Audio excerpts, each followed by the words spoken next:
اس بات میں کوئی شک نہیں کہ پاک فوج کے پاس ایک انتہائی جامع، شفاف اور مضبوط خودکار احتسابی نظام ہے اور اسے ملک کے عدالتی نظام کا مکمل اعتماد حاصل ہے۔ اس نظام کے تحت الزامات کی بنیاد پر نہیں بلکہ خالصتاً ٹھوس شواہد اور ثبوتوں کی بنیاد پر فیصلے کیے جاتے ہیں۔ فوج کے اس احتسابی عمل میں کسی عہدے یا معاشرتی فرد کی تفریق نہیں رکھی جاتی۔ جتنا بڑا عہدہ ہوتا ہے اتنی ہی بڑی ذمہ داری کو نبھانا پڑتا ہے۔ اگر فیض حمید کیس پر نظر دوڑائی جائے تو سپریم کورٹ کی جانب سے آفیسر کے خلاف درخواست موصول ہونے پر سپریم کورٹ کی ہدایات کی روشنی میں وزارت دفاع کے ذریعے اپریل 2024 میں پاک فوج کی طرف سے ایک اعلیٰ سطح کی کورٹ آف انکوائری کا حکم دیا گیا تھا کہ وہ اس کیس کی مکمل تحقیقات کرے۔ ٹھوس شواہد پر مبنی تفصیلی انکوائری مکمل ہونے کے بعد فیض حمید کے خلاف ریٹائرمنٹ کے بعد پاکستان آرمی ایکٹ کی خلاف ورزی کے الزامات کے بنا پر گرفتار کر کے فیلڈ جنرل کورٹ مارشل کارروائی شروع کر دی گئی ہے۔ فیض حمید کا ساتھ دینے پر 3 ریٹائرڈ افسران کو بھی ملک میں عدم استحکام پھیلانے کے چارجز پر کسٹڈی میں لیا جا چکا ہے۔ فیض حمید پر آرمی ایکٹ کے سیکشن 31 کے تحت کارروائی کا امکان ہے۔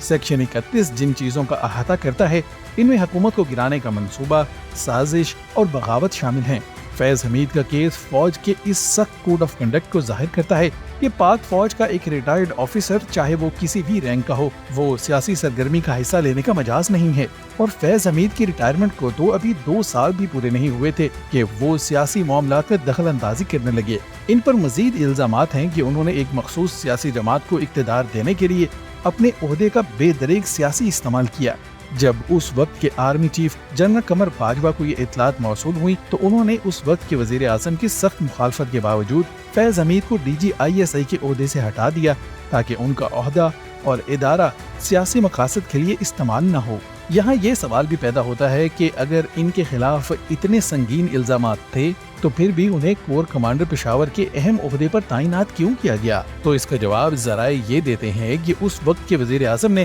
اپنی ذاتی پسندیدگی کی وجہ سے اور طالبان کو ملک میں واپس آباد کرنے کے لیے فیض حمید کو کور کمانڈر پشاور لگانے کی ضد کی، اور دوسری بات یہ کہ جنرل باجوہ نے فیض حمید کو نکالنے کے لیے کمانڈ نہ ہونے کا جواز دیا تھا، اس لیے کمانڈ اپوائنٹمنٹ پر بھیجنا لازمی تھا۔ یہاں یہ بات بھی ریکارڈ کا حصہ ہے کہ بانی مخصوص جماعت ISI کو کمانڈ کا درجہ دینا چاہتا تھا تاکہ فیض حمید ISI میں ہی رہیں۔ فیض حمید کی گرفتاری اور field general court marshal K بعد کچھ سیاسی حلقوں میں چہمگوئیاں ہو رہی ہیں کہ وہ وعدہ معاف گواہ بن جائیں گے، لیکن یہ سب کچھ قبل از وقت ہے کیونکہ فیض حمید کیس ملکی سیکیورٹی اور اس سے جڑے امور میں سیاسی مداخلت کے لحاظ سے نہایت اہم ہے، لہٰذا فیلڈ جنرل کورٹ مارشل کی کارروائی اور سزا کے حوالے سے کسی بھی طرح کی قیاس آرائیوں سے گریز کیا جائے اور فیصلے کا انتظار کیا جائے۔ وقت آنے پر تمام چارجز اور جرائم کی تفصیلات بھی سامنے آ جائیں گی، لیکن اس کیس سے ایک چیز تو واضح ہو گئی ہے کہ پاک فوج پاکستان کا ڈسپلن ترین ادارہ ہے اور وہ اپنے خود احتسابی کر رہا ہے۔